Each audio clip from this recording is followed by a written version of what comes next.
உமக்கு மேல் ஒருவரும் இல்லையே, எல்லோருக்கும் மேலாக உயர்ந்தவர், உமக்கு மேல் ஒருவரும் இல்லையே. அல்லேலூயா அல்லேலூயா அல்லேலூயா ஆமென். அல்லேலூயா அல்லேலூயா அல்லேலூயா ஆமென். கர்த்தருக்கு ஸ்தோத்திரம். இந்த கடந்த வாரத்திலேயே அந்த செய்தியை தொடங்கிட்டேன். இப்போ அதை கொஞ்சம் சொல்லிவிட்டு அடுத்தடுத்த விஷயங்களுக்கு போகணும். ஏன் நாம் விசுவாசிக்க முடியவில்லை? நிறைய கர்த்தர் சொல்லியபடி அந்த ஆசீர்வாதங்களை சுதந்திரிக்க முடியவில்லை. அதற்கான பதில் இன்னைக்கு பார்க்க போகிறோம்.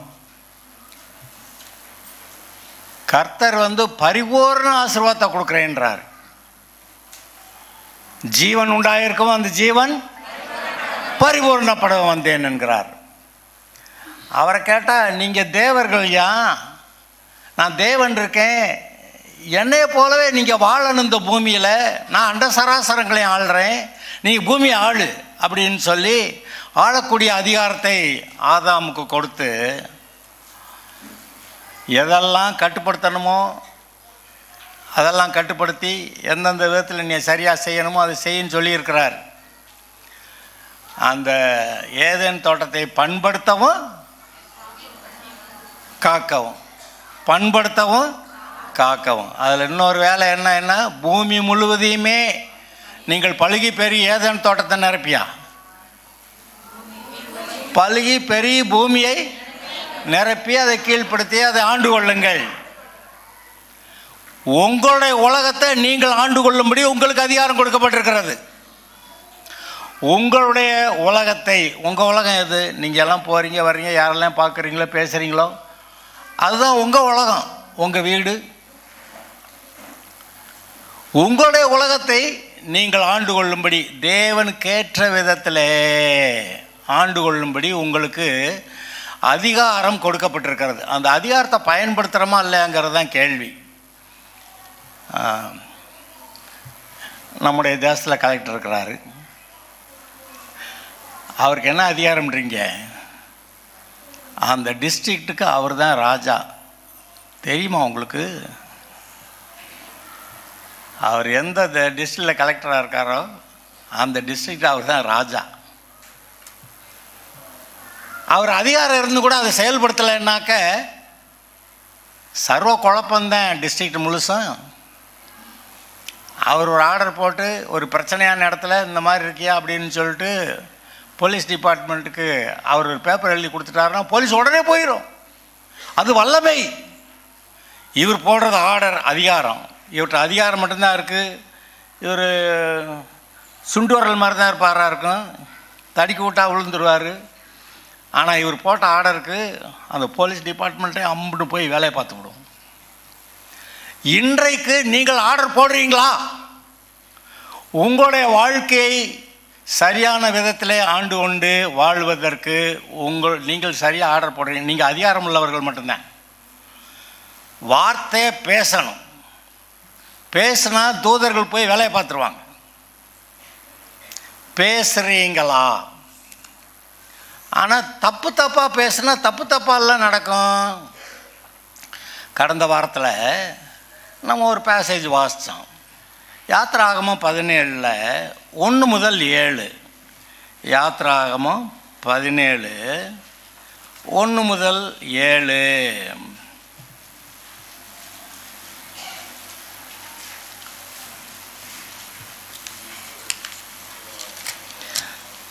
அதில் நான் ஏற்கனவே சொன்னேன், 7வது வசனம் தான் ரொம்ப முக்கியமான விஷயம், நம்ம கவனிக்க வேண்டியது. ஆனால் முதல்ல இருந்து ஒரு தடவை வாசிச்சிருவோம். போன வாரம் தான் செஞ்சோம். பின்பு இஸ்ரவேல் புத்திரராகிய சபையார் எல்லாரும் கர்த்தருடைய கட்டளையின்படியே சீன் வனாந்தரத்திலிருந்து புறப்பட்டு பிரயாணம் பண்ணி ரெவிதீமிலே பாளையம் இறங்கினார்கள். அங்கே ஜனங்களுக்கு குடிக்க தண்ணீர் இல்லாதிருந்தது. அப்பொழுது ஜனங்கள் மோசேயோடைய வாதாடி, நாங்கள் குடிக்கிறதற்கு எங்களுக்கு தண்ணீர் தர வேண்டும் என்றார்கள். அதற்கு மோசே, என்னோட ஏன் வாதாடுகிறீர்கள்? கர்த்தரை ஏன் பரீட்சை பார்க்கிறீர்கள் என்றான். இந்த இடத்துல சொல்லிட்டான், தண்ணியில் ஏங்கிட்ட வாதாடுறிய, இப்படி செய்கிறது மூலமாக நீ கர்த்தரை பரீட்சை பார்க்குற அப்படி சொல்லிட்டான். ஜனங்கள் இடத்திலிருந்து தண்ணீர் தவணமாக இருந்தபடியால் அவர்கள் மோசேக்கு விரோதமாய் முறுமுறுத்து, நீர் எங்களையும் எங்கள் பிள்ளைகளையும் எங்கள் ஆடுகளையும் எங்கள் ஆடு மாடுகளையும் தண்ணீர் தவணத்தினால் கொன்று போட எங்களை எகிப்திலிருந்து ஏன் கொண்டு வந்தீர்? ஒரு விதத்தில் சொல்லலாம், ஏன் தான் அங்கேருந்து ரட்சிக்கப்பட்டு கடைசிக்கு இங்கே வந்துட்டோமோ, இங்கே வந்தால் தண்ணி இல்லை, இந்த மாதிரி பிரச்சனையாக இருக்குது, ஏன்டா நீ ரட்சிக்கப்பட்டேன்னு திட்டுறவங்க நிறைய பேர் இருக்காங்க. திரும்பி இங்கே வந்து சாகிறதுக்காக கூட்டிகிட்டு வந்த அப்படின்னு இருக்கிற சுற்றி இருக்கிற நண்பர்களையும் போதகர்களையும் சேர்த்து பேசினாக்க, ஏன் எகிப்திலிருந்து கொண்டு வந்தீர்? மோசே கர்த்தரை நோக்கி கூப்பிட்டு, இந்த ஜனங்களுக்கு நான் என்ன செய்வேன்? இவர்கள் என்மேல் கல்லெறிய பார்க்கிறார்களே. அப்பொழுது கர்த்தர் மோசேயை நோக்கி, நீ இஸ்ரவேல் மூப்பரில் சிலரை உன்னோட கூட்டிக் கொண்டு நீ நதியை அடித்து அந்த கோலை உன் கையில் பிடித்து கொண்டு ஜனங்களுக்கு முன்னே நடந்து போ. அங்கே ஓரேபிலே நான் உனக்கு முன்பாக கண்மலையின் மேல் நிற்பேன். நீ அந்த கண்மலையை அடி, அப்பொழுது ஜனங்கள் குடிக்க அதிலிருந்து தண்ணீர் புறப்படும் என்றார். அப்படியே மோசே இஸ்ரவேல் புத்திரரின் கண்களுக்கு முன்பாக செய்து முடித்தான். பிரச்சனை தீர்ந்துருச்சுங்க. அழுதாங்க, வாதாடினாங்க, மோசே கல்லை விட்டு எறியலாமான்னு பார்த்தாங்க. ஆனால் அதுக்குள்ளே என்னமோ போய் இவன் கர்த்தர்கிட்ட பேசி அவர் என்னமோ சொல்லி அங்கே போய் கண்மலை அடித்தா தண்ணீர் வந்துருச்சு. பிரச்சனை தீர்ந்துருச்சு. பாருங்கள், பிரச்சனை தீர்ந்துருச்சு. ஆனால் பிரச்சனை இப்போ தான் ஆரம்பிக்குது. இஸ்ரவேல் புத்திரர் வாதாடினது நிமித்தமும் கர்த்தர் எங்கள் நடுவில் இருக்கிறாரா இல்லையா என்று அவர்கள் கர்த்தரை பரீட்சை பார்த்தது நிமித்தமும் அவன் அந்த ஸ்தலத்திற்கு மாசா என்றும் மேரிபா என்றும் பெயரிட்டான். பிரச்சனை ஆரம்பிச்சிருச்சுங்க. இங்கே தாங்க கர்த்தர் எங்கள் நடுவில் இருக்கிறாரா இல்லையா?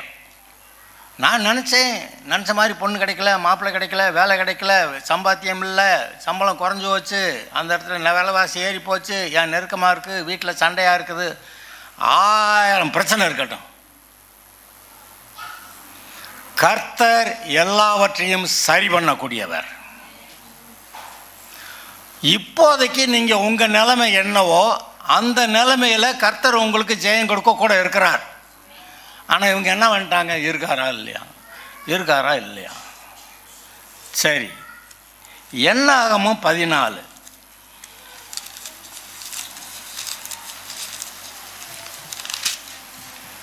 அதில் 22, என்னாகமம் 14:22, என் மகிமையையும் நான் எகிப்திலும் வனாந்தரத்திலும் செய்த என் அடையாளங்களை கண்டிருந்தும். என்ன அடையாளம் செஞ்சிருந்தார்? எகிப்தில் என்ன வாதை? எத்தனை வாதை? 10 வாதை, 10 அற்புதம். 10 அற்புதமும் இஸ்ரவேலுக்கு அனுகூலமா, எகிப்தியருக்கு அனுகூலமா இல்லை. 10 வாதையும் எகிப்தியருக்கு வாதை, இஸ்ரவேலுக்கு அனுகூலமான விடுதலை, ஜெயம், ஆசீர்வாதம். அந்த அடையாளங்களை கண்டிருந்தும் என் சத்தத்துக்கு செவி கொடாமல் இதனோட எத்தனை முறை? 10 முறை என்னை பரீட்சை பார்த்த மனிதரில் ஒருவரும் அவர்கள் பிதாக்களுக்கு நான் ஆணையிட்டு கொடுத்த தேசத்தை காண மாட்டார்கள். எனக்கு கோபம் உண்டாக்கினவர்களில் ஒருவரும் அதை காண மாட்டார். இது என்ன கொடுமையாக போச்சு. கடைசிக்கு நம்ம ஏதோ தண்ணி இல்லைன்னு அழுதான், கூச்சல் போட்டான், ஏன்டா மோசம் இப்படி பண்ணேன்னா, அது மாதிரி 10 தடவை வழக்காடுன கர்த்தர் நன்மை செய்வார், விடுதலை கொடுப்பாருன்னு நம்பிக்கையே கிடையாது. அங்கேருந்து வந்தாங்க, தண்ணி கசப்பாக இருந்துச்சு, ஏன் எப்படிப்பா ஓன்னு பெரிய சத்தம். அப்புறம் ஒரு மரத்தை எடுத்து போட்டான்னா தண்ணீர் மதுரமாச்சான். இப்படி அப்புறம் சாப்பாடு இல்லை, அதுக்கு ஒரு முறையிட்டார்கள். இந்த ஆட்கள் என்னெல்லாம் செஞ்சுருக்காங்க தெரியுமா? ஒரு தடவை ராத்திரி பூரா அழுதாங்களாம். வாசிருக்கீங்களா? ஏதோ ஒரு குறைவு, சாப்பாடு இல்லை, பத்தாவதுக்கு கறி நல்லா வேணும், மாம்சம் சாப்பிடணும். அந்த ஊரில் எப்படி வெள்ளை பூண்டு அது இதெல்லாம் கும்மட்டிக்காய், கடைசிக்கு கும்மட்டிக்காயும் வெள்ளை பூண்டு எம்பிட்டு ஃபேமஸ் ஆகி போச்சு பாருங்கள். அது பைபிளில் இருந்தால் தெரியுது.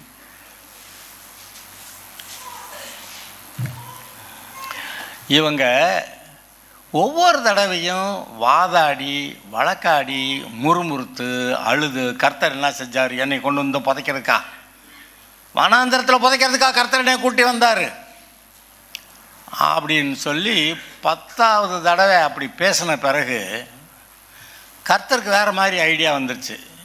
நான் செத்து இந்த வனாந்தரத்தில் புதைக்கப்பட்டால் நலமாக இருக்கும், நான் செத்து இந்த வனாந்தரத்தில் புதைக்கப்பட்டால் நலமாக இருக்கும், இந்த செத்து வனாந்தரத்தில் புதைக்கப்பட்டால் நலமாக இருக்கும். கர்த்தர் பார்த்தாரு, அவங்க சொன்ன மாதிரியே அவங்க வனாந்தரத்துலையே புதைக்கப்பட்டுட்டு அவங்க சொன்ன மாதிரியே ஆக்கடவுதுன்ட்டார். 10வதுக்கு இந்த இஸ்ரேல் ஜனங்களை எல்லாரையும் கொன்னுடுவேன்னு வேறு சொல்லிட்டார். மோசே உன்னை வச்சு நான் மறுபடியும் தேசத்தை உருவாக்கிக்கிறேன் அப்படின்னு அவன் அங்கே போய் மன்றாடி ஜெபம் பண்ணி, நீர் இப்படி கொன்று போட்டீர்னா எகிப்தியர் சொல்லுவாங்க, நீர் தான் இந்த ஜனங்களை கொண்டு போய் சேர்க்க முடியாமல் வழியில் கொண்டு விட்டீர்னு சொல்லுவாங்க, அதனால் அதெல்லாம் செய்ய வேண்டாம், கொஞ்சம் இரக்கம் பாராட்டுங்கன்னு மோசே அங்கே போய் கர்த்தர்கிட்ட கேட்டு சரி சரி போ அப்படின்ட்டார். ஆனால் என்ன சொன்னார், இப்போ சாகடிக்கலை, 40 வருஷம். எத்தனை நாள் போய் வேவு பார்த்தாங்க?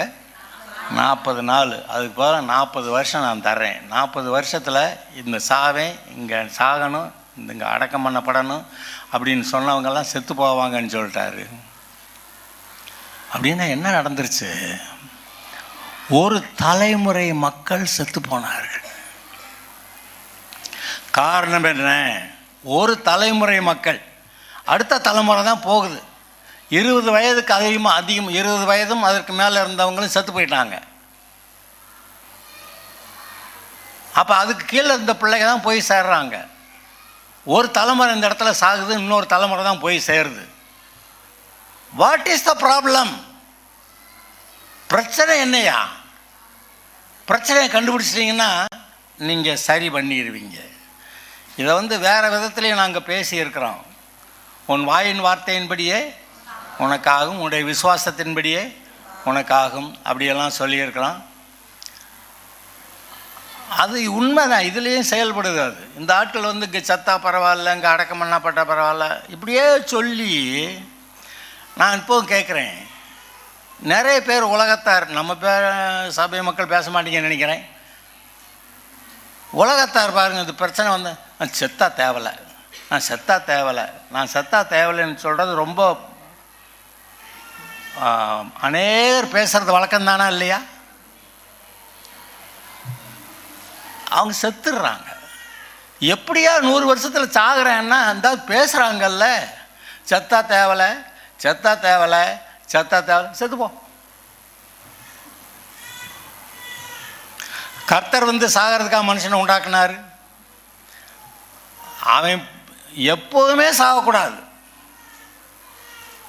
அப்படிதான் அவர் உண்டாக்குனார். நித்திய காலமாய் அவன் பூமியில் இருப்பான், அரசாளுவான், அவனுக்கு வயசாகாது, வியாதி வராது, அவன் நல்லா இருப்பான்.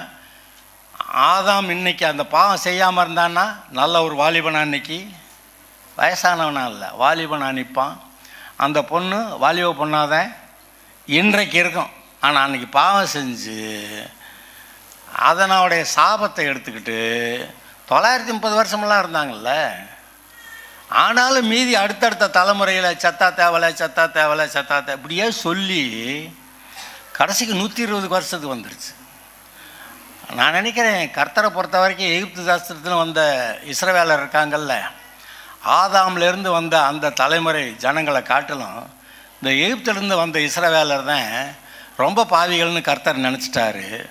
அதனால் 70 80 சுருக்கி. அப்புறம் இன்றைக்கி நம்ம 80ஓட நிற்கிறதில்ல, நம்ம அதெல்லாம் தாண்டி போய்கிட்டு இருக்கிறோம்.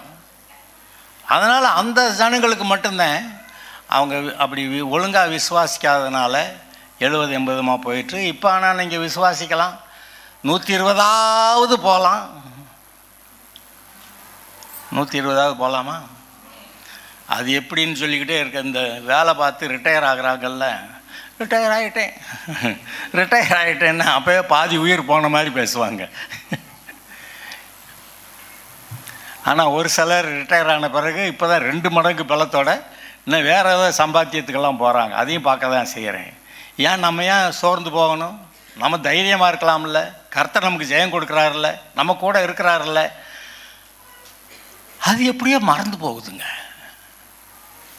இந்த ஜனங்கள் எப்படி வாதாடினாங்களாம்? கர்த்தர் இருக்கிறாரா இல்லையா, என் கூட இருக்காரா இல்லையா, எனக்கு காரியம் நடக்குமா நடக்காதா, இருக்கா, இல்லாத மாதிரில தெரியுது, இல்லாதது மாதிரி தெரிகிறது என்று சொன்னார்கள். அப்புறம் இங்கே 10 விச பரீட்சை பார்த்தவர்களை பொறுத்தள்ளிடுறேன்னு பொறுத்தள்ளிட்டார். நீங்களும் நானும் கொஞ்சம் கவனமாக இருப்போமாக. கர்த்தர் உங்களோடு கூட இருக்கிறார். உங்களுக்காக எல்லா தேவைகளும் சந்திக்கப்படும். எல்லா போராட்டங்களிலும் கர்த்தர் உங்களுக்கு ஜெயம் கொடுப்பார். நீ போகையிலும் ஆசீர்வதிக்கப்பட்டிருப்பாய், வருகையிலும் ஆசீர்வதிக்கப்பட்டிருப்பாய். உன் மாப்பி செய்கிற தொட்டியும் ஆசீர்வதிக்கப்பட்டிருக்கும், பட்டணத்திலும் வெளியிலும் ஆசீர்வதிக்கப்பட்டிருப்பாய். உனக்கு விரோதமாக வருகிற சத்துருக்கள் ஒரு வழியாய் வந்து 7 வழியாய் ஓடி போவார்கள். உன் தேசத்தில் ஏற்ற காலத்தில் மழை பெய்யும். நீ கடன் வாங்குவதில்லை, நீ அநேக ஜாதிகளுக்கு கடன் கொடுப்பாய். கர்த்தருடைய நாமம் உனக்கு தரிக்கப்பட்டது என்று கண்டு பூமியின் ஜனங்கள் உனக்கு பயப்படுவார்கள். நீ வாளாகாமல் தலையாவாய், நீ கீழாகாமல். இம்புட்டு சொல்லி வச்சா கர்த்தருங்க. நான் தினம் போய் வாசிக்கலாமாப்பா? நீங்கள் வாசிக்கிறதெல்லாம் வாசிங்க. இப்போ என்ன ஒவ்வொரு நாளும் வாசிங்க. வெறும் 8 பக்கம் தாங்க. ஒரு நாளைக்கு 8 பக்கம் வாசிங்கன்னா இவங்க சொல்கிற அந்த 6 மாதத்துக்குள்ளே பைபிள் முடிச்சிடலாம். 8 பக்கம் 8 32 நிமிஷம். ரொம்ப அதாவது ஸ்லோவாக வாசிக்கிறவங்கெல்லாம் 32 நிமிஷத்தில் வாசிச்சிடலாம். சரி, அது இருக்கட்டும். இந்த உபாகமம் 28 முதல் 14 வசனங்கள்.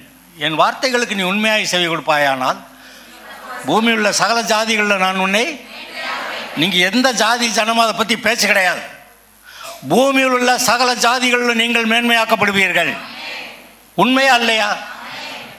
இது நடக்குமா நடக்காதா? கர்த்தர் சொன்னது உண்மையா பொய்யா? உண்மைதானா? நடக்குமா? நடக்காதுன்னு சொல்லுங்க, பைபிளை தூக்கி வச்சுட்டு போயிருங்க. அது என்னத்துக்கு இவ்வளவு வாசிப்பானே? ஆனால் அவர் என்ன பண்ணியிருக்கிறாரு? மனுஷன் தன்னோட வாயின் வார்த்தை என்ன பேசுகிறானோ அது மாதிரி வாழ்கிறதுக்கு கர்த்தர் கிருபை கொடுத்துருக்கிறார். அவன் விசுவாசத்தின்படி அவனுக்கு ஆகும். இருதயத்தின் நிறைவினால் வாய் பேசும். அப்போ அவன் பேசணும். கர்த்தர் என் கூட இருக்கிறார். இன்றைக்கு என்ன நான் சந்திக்கிற இந்த பிரச்சனைகளை இனிமேல் சந்திக்க மாட்டேன். இன்று கண்ட எகிப்தியனை என்றுமே காண்பதில்லை. அதுக்காக அந்த வரியை போட்டேன் நான். இன்று கண்ட எகிப்தியனை இனி என்று காண்பதில்லை. இன்று நீங்கள் சந்திக்கிற பிரச்சனைகளை இனி நீங்கள் காணப்போவதில்லை. தேடியும் காணாதிருப்பாய். அவர் கர்த்தருங்க. அவர் கர்த்தர். அவர் எப்படி நீங்கள் நம்பாமல் போறீங்க? நம்பணுன்றார். நீ நம்பு, விசுவாசத்தின்படி ஆயிரும்ன்றார். என்ன பாஸ்டர் இவ்வளவு பேர் தலைமுறையாக செத்துருக்காங்க, நீங்கள் மட்டும் உயிரோடு இருக்கலான்றீங்க. சாகணும்னா செத்துக்கங்க, ரைட்டு, பெர்மிஷன் கிராண்டட்.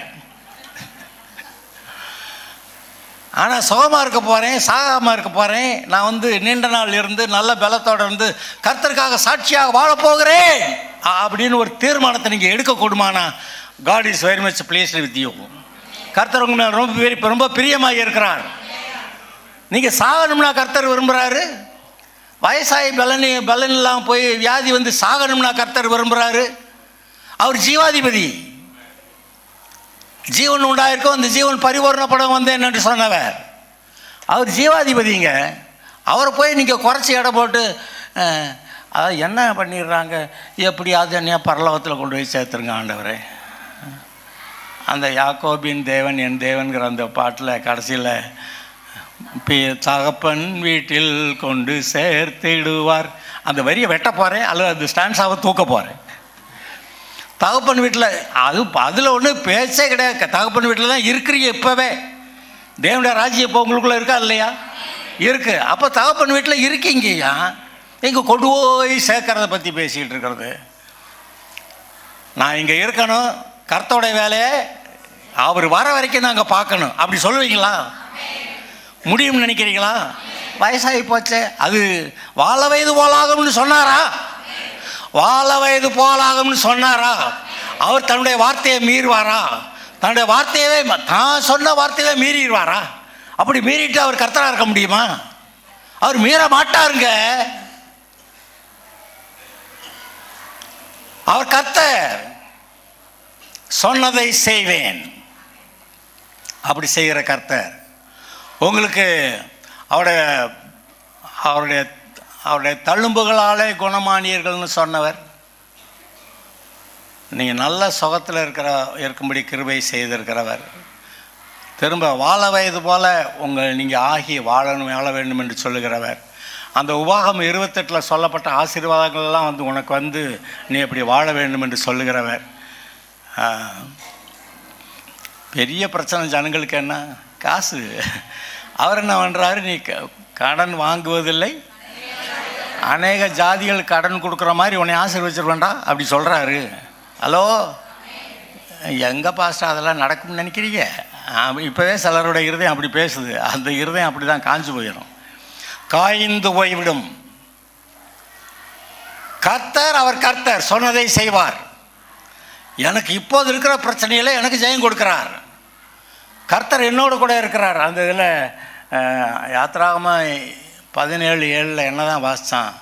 அவர் இருக்கிறாரா இல்லையா, இருக்கிறாரா இல்லையா, இந்த சந்தேகம். இனிமேல் சந்தேகப்பட மாட்டேன். அவர் இல்லாத மாதிரி தெரிஞ்சால் கூட அவர் இருக்கிறாருன்னு எனக்கு தெரியும். யோபு விஷயத்தில் அவன் பேசினதெல்லாம் கேட்டுக்கிட்டு தான் இருந்தார், அங்கே தான் இருந்தார். அதனால் என்னுடைய விஷயத்துலையும் அவர் இல்லாத மாதிரி தெரிஞ்சால் கூட நான் கர்த்தருக்குள்ளே சபையாக இருக்கேன், என் இருதயத்தை சரியாக வச்சுருக்கேன். உன் இருதயத்தை எல்லா காவலோடும் காத்துக்கொள்ளுன்னு சொன்னார். நான் காத்துக்கிட்டேன். அதனால் நான் சபையாக இருக்கிறேன். கர்த்தரை நிச்சயமாக ஆசீர்வதிப்பார். என்னுடைய பலவீனத்தெல்லாம் மாற்றுவார். இந்த ஏன்னா சொல்லுவாங்க என்றும் 16 சரி 16 ஆட்டி 20 கூட என்றும் 16 முட்டாத்தனமெல்லாம் நிறைய செய்வோம். அதனால் 16 விட்டுடலாம், 20 விட்டுடலாம், 25 விட்டுடலாம், 30 கூட வந்துடலாம். முழு பலசாலியாக இருக்கக்கூடிய நேரம் அது. என்றும் 16 அது விவரம் இல்லாமல் இருக்கிற காலம். 30 வயசுனா இயேசு 30 வயசில் ஊழியத்துக்கு வந்தார். தாவீது 30 வயசில் போய் ராஜாவானா. நம்ம யோசேப்பு 30 வயசில் போய் அங்கே பார்வோன்ட்ட நிற்கிறான். அதாவது வாழ்க்கையை உண்மையாக வாழ்க்கையை ஆரம்பிக்கிறது. அது வரைக்கும் நீங்கள் வாழ்க்கைக்காக நீங்கள் ஆயத்தம் பண்ணுறீங்க. கல்யாணத்துக்காக நல்ல பொண்ணை கண்டுபிடிக்க, மாப்பிள்ளையை கண்டுபிடிக்க, அதுக்காக அது வரைக்கும் ஆயத்தம் பண்ணுறீங்க. You are preparing your self for your life. ஆனால் 30 வயதுக்கு அப்புறம் நீங்கள் உங்கள் வாழ்க்கையை தேவனுக்கு ஏற்ற விதத்தில் வாழலாம். இயேசு 30 வயதில் வந்தார். அதனால் 50 வயதானவங்கெல்லாம் நம்ம பலசாலியாகி வாலிப வயது போல் ஆகி 30க்கெல்லாம் வரலாம். 70-80 போனதெல்லாம் திரும்பி என்ன பாஸ்டர் வரலாமா? ஆசைப்பட்டால் விரும்பினா வந்துடுவீங்க. உங்கள் விருப்பத்துக்கு மீறி அவர் ஒன்றும் செய்ய மாட்டாருங்க. உங்கள் விருப்பத்தை மீறி, உங்கள் வார்த்தையை மீறி அவர் ஒன்றும் செய்ய மாட்டார். நான் அதனால தான் சொல்லுவேன், நான் எவ்வளோ நிலைமை மோசமாக இருந்தால் கூட கர்த்தரனை தூக்க மாட்டார்.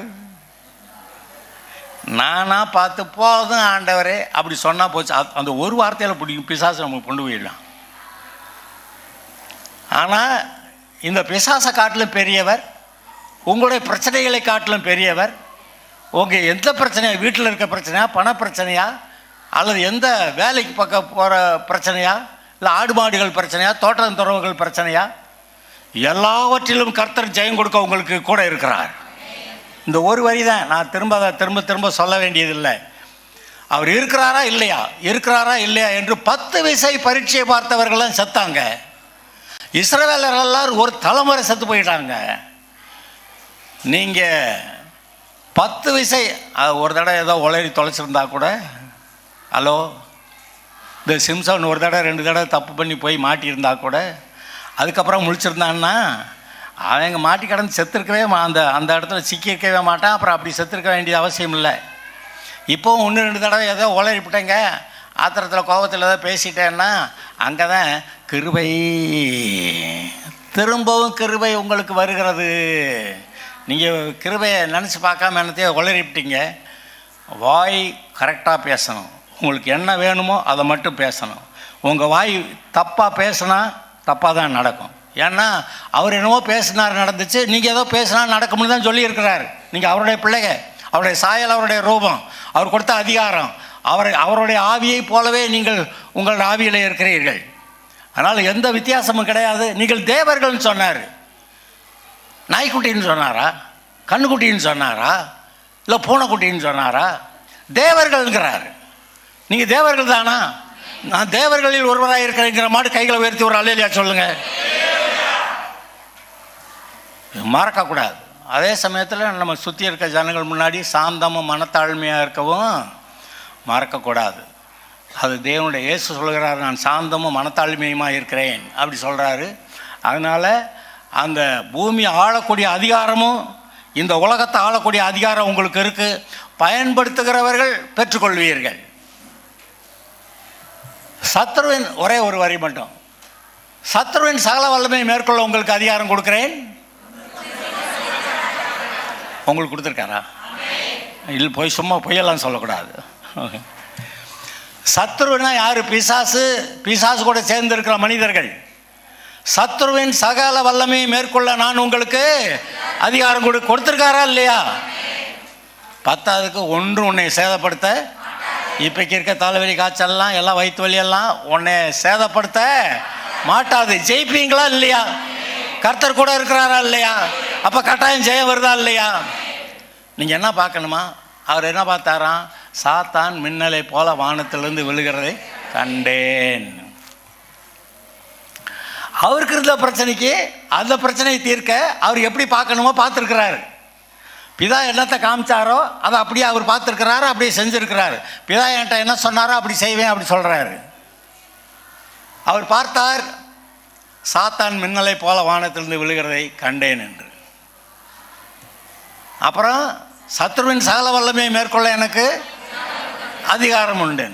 ஒன்று என்னை சேதப்படுத்த மயிரை கூட தொட முடியாது. அல்லேலூயா.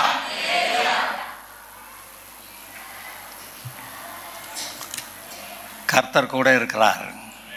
ஆமாம், சத்ருவின் சகல வல்லமை மேற்கொள்ள அதிகாரம் கொடுத்துருக்கிறாருன்னா என்ன செய்யணும்? அதிகாரத்தை தூக்கி வச்சுட்டு உட்கார்ந்துருக்கிறதா? அதான் ஒரு போதகர் சொன்னார், துப்பாக்கி தோட்டம் எல்லாம் வீட்டு முன்னாடி சுற்றி சுற்றி கட்டி வச்சு தொங்க விட்டுட்டு பிசாசு எதிரி வர்றப்ப அதான் தோட்டம் துப்பாக்கியெல்லாம் தொங்குதில்லைன்ட்டு சும்மா இருந்தாக்க இருக்க துப்பாக்கி எடுத்து தோட்டம் உள்ளே போட்டு சுடணும், வாயால் பேசணும், பிசாசை அகண்டு போ, இயேசுவின் நாமத்தில் கட்டளை அகண்டு போ அப்படி சொல்லணும். அப்போ தான் நீங்கள் யுத்தம் பண்ணுறீங்க. இது ஆவிக்குரிய யுத்தம். நான் கேட்குறேன், யோசுவா எல்லா ஜனங்களையும் கூட வச்சுக்கிட்டு உட்காந்துருந்து கர்த்தர் ஜெயம் கொடுப்பார், கர்த்தர் ஜெயம் கொடுப்பார், கர்த்தர் ஜெயம் கொடுப்பார்னு உட்காந்தே இருந்தாருன்னா அவன் போட்டு எல்லாம் கொண்டிருப்பாங்க. யோசுவா யுத்தத்துக்கு போனான். அவன் போன ஒவ்வொரு யுத்தத்துலேயும் கர்த்தர் அவனுக்கு ஜெயம் கொடுத்தார். அப்போ யுத்தம் பண்ணானா? இன்றைக்கு நாம் ஆவிக்குரிய யுத்தத்தை பண்ணணும். ஆவிக்குரிய யுத்தம் என்னது? சத்ருவே, இயேசுவின் நாமத்தில் நான் கட்டளையிடுறேன், எனக்கு விரோதமே செயல்படாத இப்படி கட்டுக்கிறேன், செயல்படாதே, நெல்லு, அகன்று போ சொல்லணுங்க. இதை சொல்லாமல் நான் வாழ்க்கையில் நல்லா இருக்க போகிறேன்னு யாரும் சொல்ல முடியாது. கர்த்தர் இப்படி ஒன்று வச்சுருக்கிறார். நமக்கு விரோதமாக அவங்கள கட்ட, அவங்கள தூரத்தில் விரட்டி விட நமக்கு அதிகாரம் கொடுத்துருக்கிறாரு. அப்போ என்ன சொல்லணும்? என்னுடைய சரீரத்தில், என்னுடைய மனதிலே, என்னுடைய குடும்பத்தில் போராடுகிற பிசாசு கூட்டங்களே இறங்கி ஓடுங்கள் அப்படி சொல்லணும். இயேசு பார்த்தாராம், சாத்தான் மின்னலை போல. ஆமாம், எனக்கு தெரியுது, என்கிட்ட நிறையா பிசாசு இறங்கி ஓடுது. இனிமேல் பெரிய வேலைகளை இங்கே நான் செய்கிற ஆளாக இருப்பேன். நான் அபிஷேகத்தில் நிறைஞ்சு கர்த்தருடைய வழிநடத்துறதுனால, கர்த்தருடைய பலத்தினால அவர் கொடுக்குற வேலையை செய்கிற ஆளாக நான் அங்கே இருப்பேன். ஆரம்பிச்சிட்டேன். இந்த அப்போ உங்களுக்கு ஒரு நோட்டு வேறு ஒன்று கொடுத்துருக்கேன். நான் இங்கே எழுதி வச்சுக்கிட்டு தான் நான் இங்கே பேச போகிறேன். 52 வாரத்துக்கும் 52 பேப்பரில் அங்கே உங்கள்கிட்ட செய்தி இருக்கும். குறித்து வச்சுக்கோங்க, அதை பாருங்கள். ஒரு வருஷத்தில் அவங்க சொன்ன மாதிரி ஒரு ரவுண்டு பைபிளை ஒரு ரவுண்டு போயிடலாம். கர்த்தர் கூட இருப்பார். நீங்கள் ஜெயிக்கிறவர்கள். கர்த்தர் கூட இருந்தால் சின்ன பிள்ளையும் ஜெயிச்சிரும், வயசானவங்களும் கூட ஜெயிச்சிருவாங்க. கர்த்தர் கூட இருந்தால் தோல்வியே கிடையாது. நான் சொல்கிறேன், கூடுமானா ஒவ்வொரு வாரமும் உபாகமம் 28 முதல் 14 வசனங்களை வாசிங்க. பின்னாடி இருக்கிறத வாசிங்கன்னா ஒவ்வொரு வரையும் வாசிட்டு இது எனக்கு இல்லை, அடுத்த வசனம் வாசிட்டு இது எனக்கு இல்லை, அடுத்தவனை வாசனம் வாசிட்டு இது எனக்கு இல்லைன்னு சொல்லணும். அந்த அம்புடு சாபமாக எழுதி வச்சுருக்குங்க. நீங்கள் கர்த்தர் உங்களுக்கு ஆசீர்வாதமாக கொடுத்தது சொல்லணும், வாயால் பேசணும், சொல்லணும், வாயால் பேசணும், கேட்கணும், வாயால் பேசணும், நம்பணும், பேசணும். இப்படி தான் நீங்கள் வாழணும்னு ஏற்படுத்தியிருக்கிறார். இருதயத்தில் விசுவாசித்து வாயினாலே அறிக்கை செய்து, அப்படி தான் நம்ம அடிப்படை நம்ம அப்படி தான் இருக்குது. நீங்கள் பேசுகிறது நடக்குன்றார். பேசுகிறது கரெக்டாக பேச கவனமாக இருங்க, நீங்கள் தான் ஜெயிக்கிற ஆள். ஹல்லேலூயா. இந்த ஜெபம் பண்ணலாம்.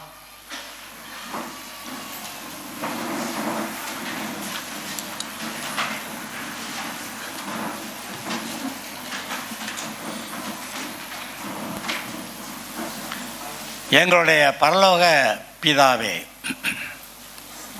எங்கள் அப்பா நீர், எங்களை பெற்றெடுத்தீர், எங்களை நன்றாக வாழ வைக்க நீர் எல்லா வேலைகளையும் செய்கிறீர். நாங்கள் உம்முடைய வார்த்தைகளுக்கு ஒத்துழைச்சி நடந்தால் நீர் விரும்புகிற மாதிரி பரிபூர்ண ஆசீர்வாதத்தை நாங்கள் பெறுவோம். கர்த்தாவே உமக்கு நன்றி. இன்றைக்கும் கேட்டபடி இவர்கள் எல்லாரும் கர்த்தருடைய சித்தத்தின்படி பேச தயாராகட்டும். கர்த்தருடைய சித்தத்துக்கு விரோதமாக பேசாமல் இருக்க தீர்மானிக்கட்டும். கர்த்தருடைய சித்தத்தின்படி பேசி வருங்காலங்களில் நன்றாக இருக்க கிருபை செய்யும். என் வார்த்தைகளுக்கு உண்மையாக செவி கொடுத்தால் இப்பொழுது சொல்லப்படுகிற ஆசீர்வாதங்கள் எல்லாம் வந்து உனக்கு பலிக்கும் என்றும், பூமியில் உள்ள சகல ஜாதிகளிலும் உன்னை மேன்மைப்படுத்துவேன் என்று சொன்னீரே, அது நடக்கும். அதில் எங்களுக்கு சந்தேகமே கிடையாது.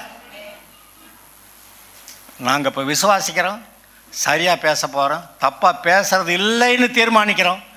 கர்த்தாவே உம்முடைய நன்மையிலே நாங்கள் சுதந்திரிக்கிறோம். அதிலே கர்த்தர் நீர் மகிமைப்படுவீர். நீர் எங்கள் ஒவ்வொருடைய வாழ்க்கையில் மகிமைப்படுவீராக. கர்த்தருக்கே துதிகன மகிமை. இயேசுவின் நாமத்தில் வேண்டுகிறோம் பிதாவே. என் ஆத்மாவே கர்த்தரை ஸ்தோத்திரி, என் முழு உள்ளமே பரிசுத்த நாமத்தை ஸ்தோத்திரி. என் ஆத்மாவே கர்த்தரை ஸ்தோத்திரி, அவர் செய்த சகல உபகாரங்களை மறவாதே. கர்த்தராகிய இயேசு கிறிஸ்துவுடைய கிருபையும்